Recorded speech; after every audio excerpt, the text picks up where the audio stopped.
पाकिस्तान के 2 जेट मार गिराए हैं दोस्तों, जिसमें से एक पायलट को जिंदा पकड़ा है। कल पूरी रात आग लगी थी इस्लामाबाद के अंदर।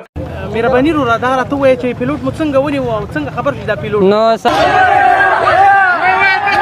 पाकिस्तान तारीख के उस खतरनाक मरहले पे है कि ये मेक एंड ब्रेक वाला मामला है। ये बिल्कुल तबाही की दहाने पे है। पूरे खित्ते के अंदर कोई आपको ट्रस्ट नहीं करता, पैसे आपके पास है नहीं, जंग आप लड़ नहीं सकते लॉन्ग टर्म अगर अमेरिका आपको बैकिंग ना दे। अपने पश्तूनों का आप टारगेट कर रहे हैं, नान वाला ये वो बकवासियत आप कर रहे हैं। हमने इनके सोल्जर जिंदा लौटा दिए, इन्होंने एयर स्ट्राइक कर दी। और याद रखना, रात को फिर पकड़े गए जिंदा, मारे भी हैं, 65 के करीब मारे हैं और जिंदा भी पकड़े हैं। और इस बार ये तुम्हें लौटाएंगे नहीं। इनका जो ट्रेडिशन है सर सरेंडर करने का, वो भी बिल्कुल चालू है सर। 15 पोस्ट गिर चुकी हैं और वैसे तरस भी आता है सर। इनको पता ही नहीं है कि इन्होंने किस तूफान को छेड़ दिया है। इनको पता ही नहीं है। लाहौर में बैठ के अच्छा जी कर रहे हैं, वीडियो बना रहे हैं, ये कह रहे हैं हम दिल्ली जाएंगे, गाय के कबाब खाएंगे। कोई सेंस है इस बात में? अपने ट्रूप्स भेजे जरा अंदर बागराम लेने के लिए या हथियार लेने के लिए। सब बेस्ट वेस्ट ईस्ट सब कुछ सामने आ जाएगा उनके। अगर इनको अपने बंदे अंदर भेजने पड़ गए तो क्या होगा इनका। अच्छा, हमने गजा की तो बात की ही नहीं, बोर्ड ऑफ पीस की तो हमने बात की ही नहीं अभी। पख्तून लोग जो है अल्टीमेटली जाके, जो हमने पहले भी देखा कि दोनों तरफ बॉर्डर के उन्होंने कह दिया आपने ड्यूरेंट लाइन गोरे ने बनाया था, वो ड्यूरेंट लाइन कोई नहीं, उन्होंने कहा कोई बॉर्डर शॉर्डर नहीं है हमारा, खत्म हुए बॉर्डर। जश्न का माहौल है। पाकिस्तान का पायलट यजीद पकड़ा गया है, जिसकी वजह से अफगानिस्तान की अवाम में बेहद खुशी है और वो ढूंढ रहे हैं उस पायलट को कि भाई हमने इस पायलट को ट्यूनिंग करना है, इसके अंदर कचरा फंसा हुआ है, वो कचरा निकालना है इसका। अफगानिस्तान के तालिबान ने, याद रखें, अफगानिस्तान के तालिबान ने अफगानिस्तान की जो अवाम है, जो जनता है, वो आउट ऑफ कंट्रोल हो चुकी है, बेकाबू हो चुकी है। हम खुद 3-3 घंटे सड़कों पे घूमे हैं कि पायलट को ढूंढने के हैं कहां पर। सारी अवाम बेकाबू हो चुकी है। अफगानिस्तान की तालिबान ने उस पायलट को कहां छुपा दिया है हमें नहीं पता, लेकिन इतना जरूर पता है कि उस पायलट की पतलून और उस पायलट के कपड़े उसी टाइम उतार दिए गए थे।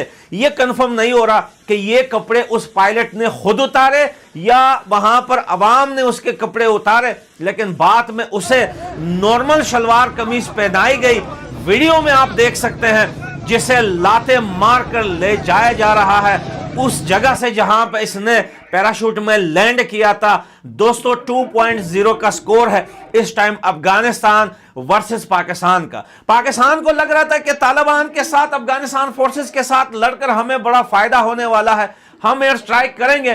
तो भाई इनके पास कुछ नहीं है। इतना डरा हुआ है पाकिस्तान, इतना घबराया हुआ पाकिस्तान, इतना बुलकलाया हुआ पाकिस्तान, बौखलाया हुआ पाकिस्तान कि इस्लामाबाद तक अफगानिस्तान के ड्रोन पहुंचे हैं। और अफगानिस्तान की एयरफोर्स, अफगानिस्तान के तालिबान ने चैलेंज किया है पाकिस्तान को कि तुम हमारे ड्रोन को नीचे मारकर दिखाओ। पाकिस्तान ने अमेरिका से वादा किया था कि वो जो अमेरिका अपनी वेपन्स और मशीनरी और इक्विपमेंट अफगानिस्तान में छोड़ के गया है, उसकी रिपैट्रिएशन के लिए, उसको वापस लेने के अंदर पाकिस्तान बड़ी मेहनत और जद्दोजहद करेगा। ये वादा किया गया था। अब और क्या क्या वादे किए गए थे ये हमें नहीं पता, मगर हमें एक बात पता है कि अभी जो बोर्ड ऑफ पीस की मीटिंग हुई थी उसके अंदर हमारे फील्ड मार्शल जो है, जो वो वहां पे शिरकत करना चाहते थे और बड़ी इन्होंने एम्बेसी यूएस के अंदर, जो पाकिस्तान एम्बेसी है डीसी के अंदर, उसके थ्रू मेहनत भी की, मगर इनको इन्विटेशन नहीं आया। और क्यों नहीं आया इन्विटेशन? क्योंकि इनके जो वादे थे वो पूरे नहीं होके दे रहे थे। तो एक वाजे तौर के ऊपर फ्रस्ट्रेशन भी मौजूद थी और उस फ्रस्ट्रेशन को इन्होंने पूरा करने के लिए एक तरीके से, अब ये मेरी अंडरस्टैंडिंग है, ये जो सब कुछ हो रहा है इसके पीछे एक बड़ा लार्जर प्लान है। और जो रजीम के एहलकार हैं, टाउट्स हैं, मोहरे हैं पाकिस्तान भर के अंदर और पाकिस्तान से बाहर, वो सब कह रहे हैं रजीम चेंज, यानी हुकूमत को का तख्ता जो है तालिबान की, उसको गिराया जाए, उसको उल्टा जाए, पलटा जाए, जिस तरीके से आपने देखना है। अब वो वहां पे जो बैठे हुए हैं अफगानिस्तान के अंदर, वो बच्चे तो नहीं हैं, उनका भी एक्सपीरियंस तो होगा ना कुछ ना कुछ। अच्छा, खोस्त के अंदर सिराजुद्दीन हक्कानी ने एक स्पीच थी, उसकी भी एक वीडियो सामने शाया हुई है जिसके अंदर सिराजुद्दीन हक्कानी कह रहे हैं कि ये मत करो क्योंकि ये चीज अगर तुमने खोल दी तो फिर इसको रोकने में कुछ नहीं, यानी कुछ भी नहीं बचेगा पीछे से। वो खुदकश हमलों के अंदर उसने अमेरिका को किस तरीके से 20 साल के अंदर रुलाया था। 2024 से ले ले 2004 से उनके सिराजुद्दीन हक्कानी, अनस हक्कानी के भाइयों को मारना शुरू किया था। अनस हक्कानी खुद ही बागराम के अंदर उसको रखा गया 5-6 साल, और उन्होंने ये सुसाइड खुदकश हमले परफेक्ट जो किए, उसके बाद अमेरिका की बस हो गई। और फिर अमेरिका ने फिर पाकिस्तान को बीच में डाला। 2020 दोहा अग्रीमेंट हुआ और फिर वो वहां से निकल गए, मगर जाते जाते वो बड़ी कैओटिक सिचुएशन के अंदर निकले। बाइडेन इंतजामिया थी, ट्रंप के दिमाग में वो चीज अभी भी बहुत ताजा है, क्योंकि ट्रंप चाहता था कि हमारे उसके ऊपर निकला जाए।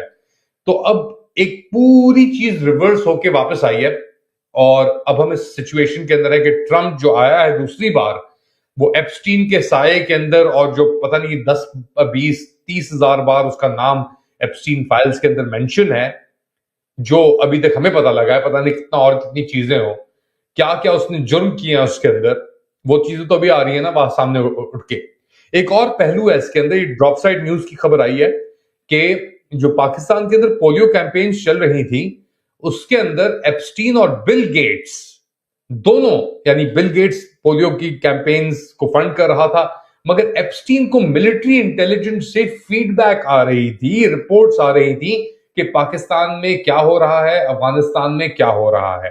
तो एक बड़ा गेम यहां पे लग रहा है कि प्ले आउट हो रहा है इस वक्त। पाकिस्तान की जो रिजीम है वो बिल्कुल एक जायनिस्ट एंटिटी बन के सामने आई है, और एक इजराइल ऑन द इंडस के ऊपर वो उन्हीं चीजों के ऊपर वो काम कर रही है। मगर मसला ये है कि ना इनके पास पैसे हैं, ना इनकी कोई औकात है, और इनकी हरकतें तो आपने देख लीजिए। अच्छा जी वो जो वीडियो आई थी उसके अंदर यही इनका माइंडसेट है। जो अच्छा जी वीडियो आई थी ना, जो इन्होंने पेड अपने बेचारे जो नाकाम वीलॉगर्स और एक्टर्स के तहत बनवाई थी, और उसके अंदर ये इनका बॉयफ्रेंड भी है अपना अताउल्लाह तारड़ का। अपेरेंटली अताउल्लाह तारड़ ने खुद ही डायरेक्ट की वो चीज। वो आपको माइंडसेट बताता है इस वक्त कि पाकिस्तानी जो रिजीम है, जुनता, उसका कि उसके अंदर क्या दिमाग के अंदर उनके क्या चल रहा है। मगर अफगानिस्तान वो घुस के दिखाएं, अपने ट्रूप्स भेजे जरा अंदर बागराम लेने के लिए या हथियार लेने के लिए, सब बेस्ट वेस्ट ईस्ट सब कुछ सामने आ जाएगा उनके। ये ऊपर से तो बमबारी इन्होंने कर दी। दोस्तों, इस वक्त अफगानिस्तान और पाकिस्तान के बॉर्डर पर हालात एकदम अनकंट्रोलेबल हो चुके हैं। दोनों मुल्कों के बीच एक तरह से फ्रंट लाइन वॉर छिड़ गई है। ग्राउंड रिपोर्ट्स की माने तो अफगान फोर्सेस लगातार पाकिस्तान की आर्मी को पुश बैक कर रही हैं। सोशल मीडिया पर ऐसी कई वीडियोस वायरल हो रही हैं जहां अफगान फाइटर्स ने पाकिस्तान के बॉर्डर चेकपोस्ट पर कब्जा कर लिया है। ये कोई मामूली झड़प नहीं है, बल्कि एक बहुत बड़ा मिलिट्री स्टैंड ऑफ बनता जा रहा है। लेकिन सबसे बड़ा ट्विस्ट तब आया जब एक खबर फैली कि अफगानिस्तान ने पाकिस्तान के 2 F-16 फाइटर जेट मार गिराए। इस क्रैश के बाद एक पाकिस्तानी पायलट के जिंदा पकड़ जाने की भी न्यूज़ आ रही है। जो वीडियोस सामने आ रही हैं उसमें दिखाया जा रहा है कि कैसे अफगान लोकल्स ने उस पायलट को कस्टडी में लेकर उसका जुलूस निकाला। ये पाकिस्तानी मिलिट्री के लिए एक बहुत बड़ा सेटबैक है। इंटरनेट पर एक वीडियो तेजी से वायरल हो रही है जिसमें पकड़ा गया पायलट ऑन कैमरा आकर अपॉलॉजी यानी माफ़ी मांग रहा है। इस वीडियो ने पूरी दुनिया का ध्यान अपनी तरफ खींच लिया है। पाकिस्तान की पुरानी सरेंडर हिस्ट्री को लेकर एक बार फिर से डिबेट शुरू हो गई है। इंटरनली पाकिस्तान की लीडरशिप इस वक्त क्लूलेस और प्रेशर में लग रही है। एक तरफ बॉर्डर पर सिक्योरिटी का खतरा और दूसरी तरफ ग्लोबल लेवल पर ये ह्यूमिलेशन उनके लिए हैंडल करना मुश्किल होता जा रहा है। तो क्या ये सिचुएशन एक फुल स्केल वॉर का रूप लेगी या फिर इंटरनेशनल प्रेशर के बाद दोनों साइड्स पीछे हटेंगी? फिलहाल ग्राउंड रियलिटी काफ़ी ज़्यादा अलार्मिंग है।